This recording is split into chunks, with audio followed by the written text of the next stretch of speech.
How's it going, guys? My name is Mr. Boss for the win, and in this video I want to talk about something that I definitely want to see in Call of Duty Ghost. Now, this isn't going to be a huge gameplay breaker or anything that has to do with the campaign, but it does have something to do pretty cool with the multiplayer. So, as you can probably tell by the title and or the thumbnail of this video, I want to see camo customization or customizable camos because I think it is long overdue. So for the longest time, going back to Call of Duty 4, we've been stuck with Infinity Ward and Treyarch's, camos that they have provided us with. Now in Black Ops 2, we have gotten some more, eloquent eloquent camos, some that are, active that move around like Cyborg and Dragon, others that we've been able to download via personalization packs that have like a nice funky flair to it, like Party Rock or the Benjamin one.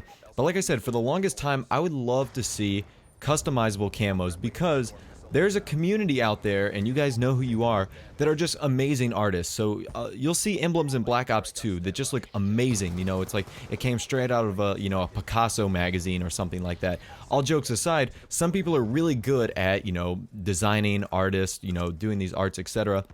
And speaking of which, you guys might have noticed that I've got some new artwork on my channel. My avatar, my background are different. Guys like that, guys like The Foreign, who actually did that for me. His channel will be in the description, by the way. They would excel at stuff like this because it's meant for them. It's perfect for them. So I think there would be a whole little community that would really adapt and evolve, to making these awesome customizable camos. Now, the reason I say this is possible is because Mark Rubin really likes the idea of customizing your character in Call of Duty Ghost. He mentioned that quite a bit over when those reveal videos came out. He said, oh yeah, you're gonna get to customize your character, decide what he looks like, what his headdress is like, etc. So seeing that gives me some hope. The second thing is, in Black Ops 2 and in Black Ops 1, we've seen the emblem creator, which gives me hope that this can be applied to something as easily like camos.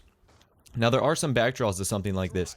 As you know, when we're able to create our own emblems and stuff like that, the amount of genitalia and inappropriate M-rated content really increases when you're able to make your own stuff like that. Speaking of which, the guy I just killed might give you some example of what I'm talking about. But anyways, I have some ideas to kind of, slow that down and hopefully give us a great way to make our own camos. So the first few things is to give us some templates, maybe like 25 or 50 designs, of certain camouflage patterns and, certain, just sketches, etc. And then we'd be able to fill in the colors. So let's say it's around Christmas time and you want a Christmas themed camo with some whites, some reds, and some greens. You could do that on a certain pattern. Or it's the 4th of July and you want a, oh yeah, America gun. You could do that. You could add some stars, or you could add some, red, white, and blue pattern. I think that would be perfectly acceptable. So that would actually be really cool. Thinking of that right now really wants me to get into that, and hopefully they bring that back into the game. My second thing is that you could actually upload your own image. Now, the problem with that is the technology of uploading your own image. I'm sure they could do it because they have, theater mode where you can, upload stuff to the internet, but getting your own image onto, the Call of Duty server. So guys who design something incredibly awesome on like DeviantArt, or just have a great Photoshop skill, could import that into Call of Duty Ghost and they could see it on their gun. And then let's say they die and someone else picks up their weapon, they're going to see, wow, this is a great design. The guy who really used this gun was a super duper artist and did a great job on this. However, the one issue with that is the time it's going to take for you to get your image onto, I guess, the Call of Duty servers, because there's not going to be an algorithm for that. It's going to have to be a human overwatch because, like I said, the amount of inappropriate content that would go on some of the guns would be absolutely ridiculous, which is why I think this method is going to be a little bit far-fetched. And unfortunately, I don't see happening because it would probably, with the amount of requests they're getting, it would probably take a team of like 50 to 100 people just analyzing images, saying, this one is clear, this one is good to go, this one will pass the test, etc.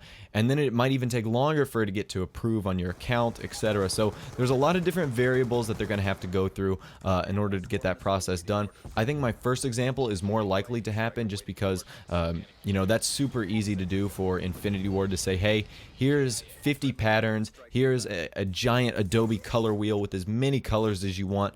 Go buck wild, go crazy, and that is what hopefully we will see in Call of Duty Ghost. So anyways, guys, my name is Mr. Boss for the win. Let me know what you guys think about having customizable camos in Call of Duty Ghost. I think it would just be amazing. It's something that doesn't really change the game in a huge way, but it's a nice little feature that I would love to see added into the game, and I don't see why they just can't do it. So let me know what you think in a comment section down below. Be sure to like, favorite, and subscribe for all the zombies and multiplayer videos you're going to see on this channel in the next few weeks. Take care, guys, and I'll talk to you guys in the next video.